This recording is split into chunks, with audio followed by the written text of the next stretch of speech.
The rivalry between the Scottish and the English dates back centuries. A patriotic power struggle where egos battle for glory, while passion for king and country escalates with each pint of ale. I've had quite a history with Scottish Canadians here on the Daily. Overtaken by three wee laddies on the go-karts. You call yourself a driver? You loser. Chased by members of the 78th Fraser Highlanders. Backed into a corner by three kilted heavyweights. And last year, at the Victoria Highland Games, oh no, I was trying to impress one of the female competitors, Alex Norman Ross. Trying to give her a sample of my English wit and grit. any good yet? And no. Wasn't enough to win this lassie's affection. Alex, you know, we really should go for that drink. I really don't think so. Is this guy still bugging you? Yeah, and not only that, but he's English. So after being turned down and turfed out, Alex, come on, call me. this year, I'm going in hiding, flying under the Scottish radar. So Ray, is that English guy coming? Nah, I think he's scared, especially after he got shot down by Alex last year. Yeah. Really? I was looking forward to throwing English for distance. Oh, right on, man. Yeah. We're here at Topaz Park getting ready for the 149th Victoria Highland Games and Celtic Festival on the May long weekend, May 19th and 20th. It's going to be our biggest event ever. We have the Canadian Heavy Event Championships. The top 10 athletes in Canada will be here going for the title of Canada's strongest strongman.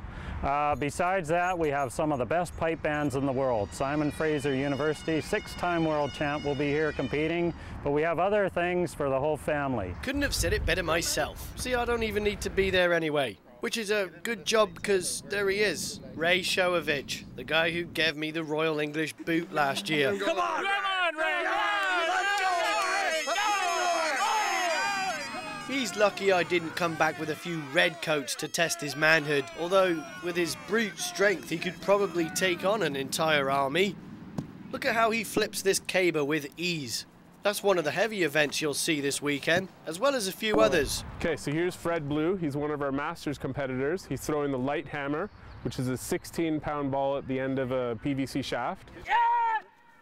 And that yell is to get some extra distance. Okay, this is Ian Dyack. He's going to be throwing the lightweight for distance, which is a 28-pound ball and chain. He's going to spin around a couple times, releasing it with one hand, again with a good yell for distance. Ah! Ian is one of our amateur throwers who will be competing this year at the games. This is Ian's little guy, Liam. Clearly a future contender. So here's Craig Reed coming up. He's going to be throwing the open stone, which is where you're allowed to do an approach before you release.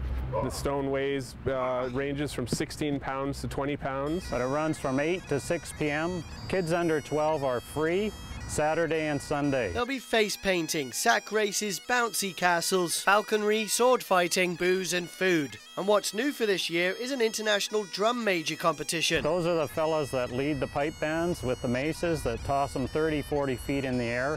It's a sight that hasn't been seen in Victoria, and you'll see it this year at the Victoria Highland Games and Celtic Festival. Reporting a safe distance from Topaz Park, I'm James Green for The Daily.